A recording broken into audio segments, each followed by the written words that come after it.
Peace TV Network, the solution for humanity.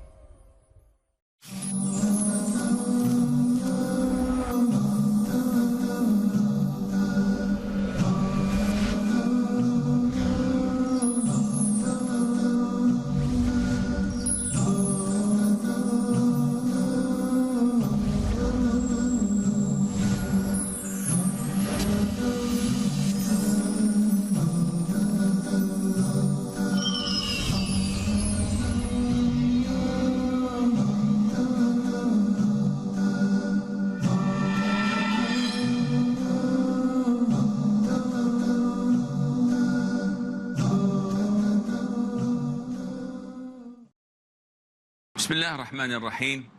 الحمد لله رب العالمين، وصلى الله وسلم وبارك على المبعوث رحمة للعالمين نبينا محمد وعلى آله وصحبه أجمعين. السلام عليكم ورحمة الله وبركاته. We move on to a new chapter in the book Umdatul Ahkaam, a chapter beloved to those who are not married, a chapter may be beloved by those who are married, may not, depending on how happy their marriage is. This chapter deals with marriage, and the rulings related to marriage are plenty and a lot. So you have of iddah, or waiting period, and so many things related to it, such as the ruling on suckling or breastfeeding, when to do it and when not to do it. Also related to an-nafaqat, which is maintenance and child support, and the provision that has to go to the wife, etc. The rights of the husband, the rights of the wife, the obligations on the husband, obligations on the wife. All of these are discussed in details in the books of fiqh. So we have hadith number 302, and who will read that for us? Yes. Abdullah bin Mas'ud radiallahu anhu reported that Allah's Messenger sallallahu alaihi wasallam said to us, O young men, those among you who can support a wife should marry, for it restrains eyes from casting evil glances and preserves one's private parts from fornication. But he who cannot afford it should observe fast, for it is a means of controlling the sexual desire. Okay, this hadith of Abdullah bin Mas'ud is an address to the youth. And why not to the old people? Because the youth are in greater need of getting married. And the younger you are, the more difficult for you to get married. When you grow older, this becomes easier. So the Prophet ﷺ is addressing the young men. And he says that whoever is capable to get married, he should do so. And what is meant by the ability to get married? Two things. Physical and economical. Or financial. Very good. So these are the two requirements, physically and financially. The Prophet is indicating that whoever is capable financially and physically to get married, he should do so. Now, what is the ruling on getting married? And scholars, as usual, put the 5 rulings on it. It can be mandatory, it can be highly recommended, it can be permissible. As it can be not recommended, and it can be also forbidden, depending on the situation. If a person who does not have enough to support his family, and he's unable to physically assume his responsibilities as a husband, so neither physically nor financially, and he gets married, this is forbidden. He's harming the other party in this marriage, both physically and financially. If a person has the wealth, has the health, and fears that if he doesn't get married, that he will fall into zina, into the major sin of fornication, marriage becomes mandatory upon him. He has to get married because he's able. And you can cascade that to different sorts of scenarios as well. What's the benefits of marriage? There are tons of benefits of marriage. Allah mentioned that in the Quran, and He spoke, subhanahu wa ta'ala, about the compassion, about the mercy, about the care between the spouses. And this can only be attained by marriage. No matter how close your mother is, no matter how close your father is, no matter how close your brother and sister are, again, nothing takes the place of a good and righteous and caring and loving wife. And those who are pessimistic would say, Sheikh, this is only found in Jannah. A good, righteous, caring, loving, compassionate wife. No, this is not true. Alhamdulillah, we have millions of successful marriages and millions of practicing righteous, caring, loving sisters who are doing their job excellently. And that is why the Prophet ﷺ said that dunya, this life we are living in, is something that is transit and it's not solid. Something that is pomp and glitter of this life. And the best of it is a righteous woman. The best thing that a person could gain, and part of the treasures of this life, is a righteous, practicing, loving and caring wife. And this goes for the sisters as well. The best thing that a sister could have is a loving and caring husband. If he's rich, this adds value. But if he's rich and not kind or compassionate, this has no value, none whatsoever. Among the benefits that the Prophet has mentioned in this hadith ﷺ for marriage is that, especially for the youngsters, when they get married, then this would help them to lower their gaze, and it would help them to protect their chastity, because then they have no reason to go and look around or to do something haram, such as masturbation or such as fornication, zina. All of these are sins, and Allah described those who do such things as aggressors, wrongdoers. فَمَنِ ابْتَغَى وَرَاءَ ذَلِكَ فَأُولَٰئِكَ هُمُ الْعَادُونَ. They are wrongdoers. They are committing a form of transgression. Then the Prophet ﷺ gives a solution, because the first thing that would cross one's mind would be, I don't have money. What can I do? I cannot get married.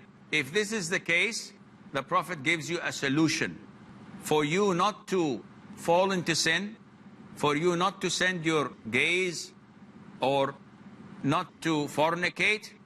Then you have to fast, because fasting would stop and prevent and reduce your desire to commit something that is haram. From this hadith, we learn the benefits, or some of it, of marriage, and we learn also that it is something that is highly recommended, providing that you can afford to do that. Now, there are lots and lots of rules related to marriage which are not discussed here, and it might not be the right place to discuss it, because, as stated before, this is a summary of fiqh. For example, there are pillars for marriage. There are conditions for marriage. There are marriages that are haram.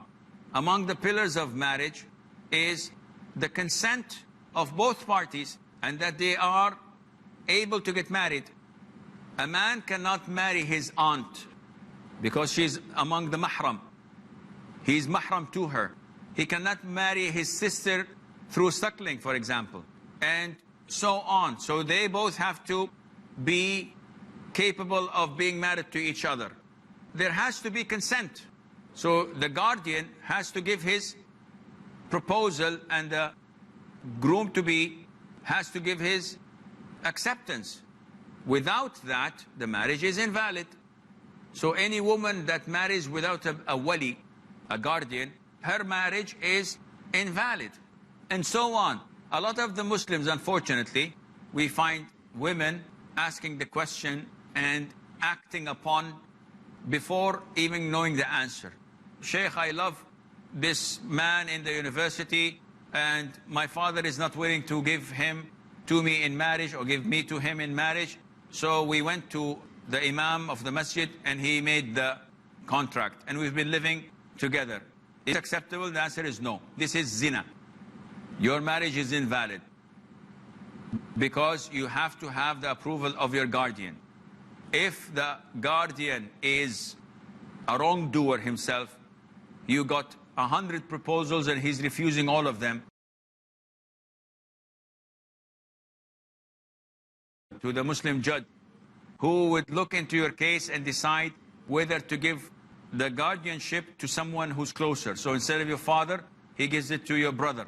But this has to go through the Muslim judge or the Muslim ruler, not by your own whims and desires. So many things are connected to marriages.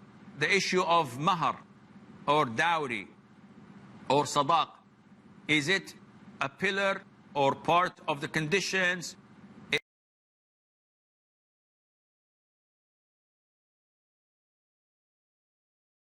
The mahar be paid from the girl to the boy, as it happens in some cultures.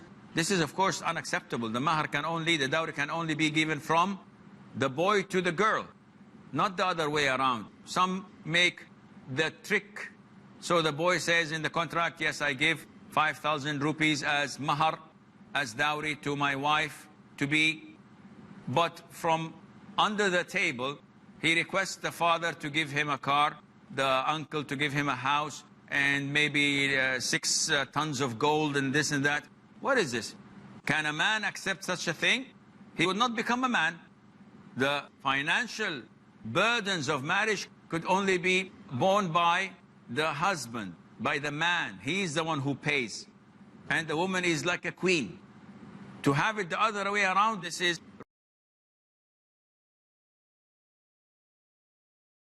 of, maybe we will get some of your questions in the Q&A session and we will clarify this. Or if it's understood, alhamdulillah, we will keep on what we're doing. So before moving to the following hadith, we have a short break. So stay tuned and inshallah, we'll be right back.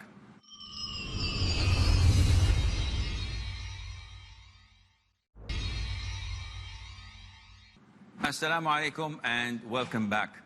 During the break, we made an inquiry to the brothers whether they want the following hadith or questions, and we had many questions pending, so we will devote this, inshallah, portion or this part of the show for questions and answers. So we will take the first question, the brother. Yes. Sheikh, right now the hadith says that marriage is not accepted when the lady has refused to marry. In the previous session, we learned that friend says to another friend, I would like to give my daughter to you, and he accepts. But the daughter refuses to marry the man. Okay, that's a very good question. Marriage cannot be correct, cannot take place unless we have two consents of the girl and of her guardian. Without these two consents, the marriage is not correct. So if someone proposes and the father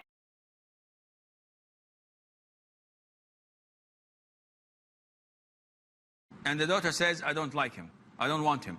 No, says, I will force you. He cannot force her. The most authentic opinion of scholars, she cannot be forced. So the marriage does not take place. The opposite is the same. If she comes with a boy and she says, Father, I love this man and I want to marry him. And the father says, over my dead body. And she says, okay. This would not happen, of course. But if he refuses totally, and his refusal is justifiable, if he's from a different country, if he is from a lower class that would not be able to support his daughter in the same living standard, if he is someone religiously unacceptable, he doesn't pray, he is a playboy, he drinks, and she loves him, and this happens a lot. Women have a problem in making decisions that are suitable because they're emotional, they think with their heart. So if they fall in love, this may hinder their vision and they cannot see clearly. Not that men are always able to make the right decisions, but it's a characteristic of most women. That is why Allah says the approval of the guardian is a must. Because he can estimate things, he can evaluate things. So I hope this answers your question. The brother with the brown shirt. Assalamu alaikum. Salam. You said that if a man cannot marry, then he should fast. How often should he fast? Very good. The Prophet ﷺ told us that fasting cannot exceed a day on and a day off. As in the hadith of Abdullah ibn Amr ibn al-As, may Allah be pleased with him and with his father. He told him, fast the fasting of David, of Dawood. Skip a day and fast a day. Now, if the brother says, when I skip a day and I don't fast it, I may fall into sin. In this case, as a precaution, he may fast the entire time, because he's not doing it to get closer to Allah. He's doing it as a form of treatment and prevention from falling into sin. There is a couple of non-Muslim who are married, and one of them, he's a Muslim. And he accepts Islam? Yeah, one Okay. of them becomes a Muslim. So can they stay together, or they have to be separated? The answer is depending on the situation. If both were non-Muslims and one accepts Islam, it depends who accepts Islam. If it's the woman, and immediately she has to separate from her non-Muslim husband, because a Muslim woman cannot marry anyone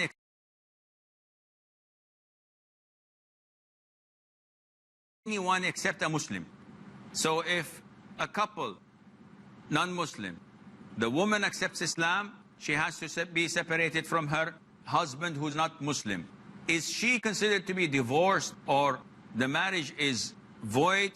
This depends on what happens next.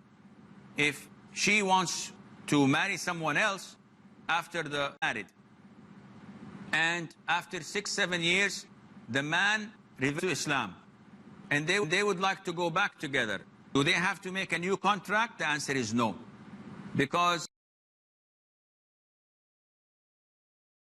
he didn't. So she migrated to Medina and lived with the Prophet ﷺ for a number of years.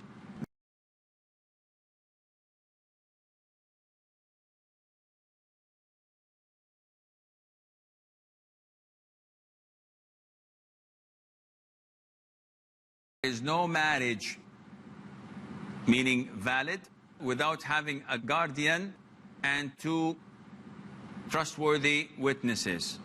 And in another hadith, the Prophet says, ﷺ, whoever does not have a guardian, then the sultan, whether he's a ruler, Muslim ruler, or the Muslim judge, acts as her guardian. So, if we're in a Muslim country, you have no problem. If you are in a non-Islamic center, becomes the ruler who takes or assumes the position of a wali. Assalamu alaikum. Alaykum salam.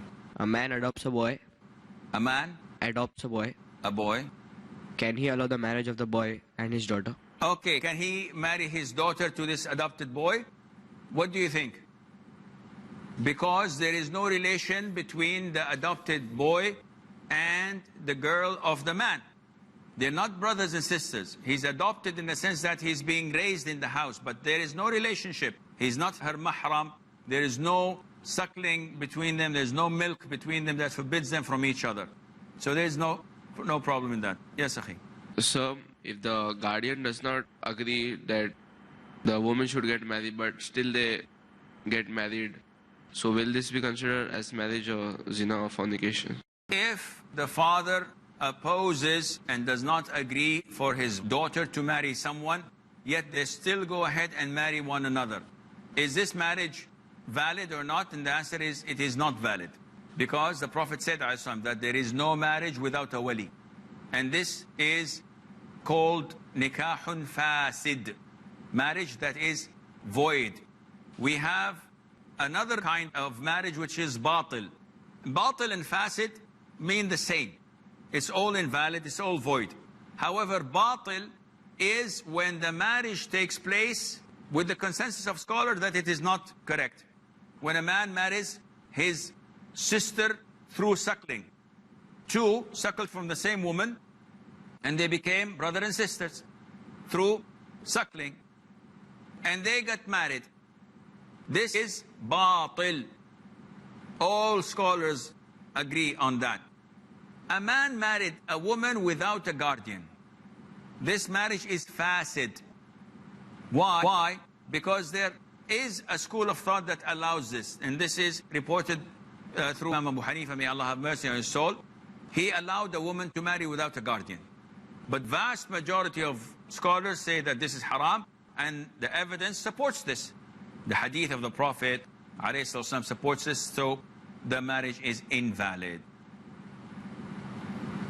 Can a non-Muslim be a guardian of his daughter? Very, very good question. Can a non-Muslim be a guardian? And the answer is no.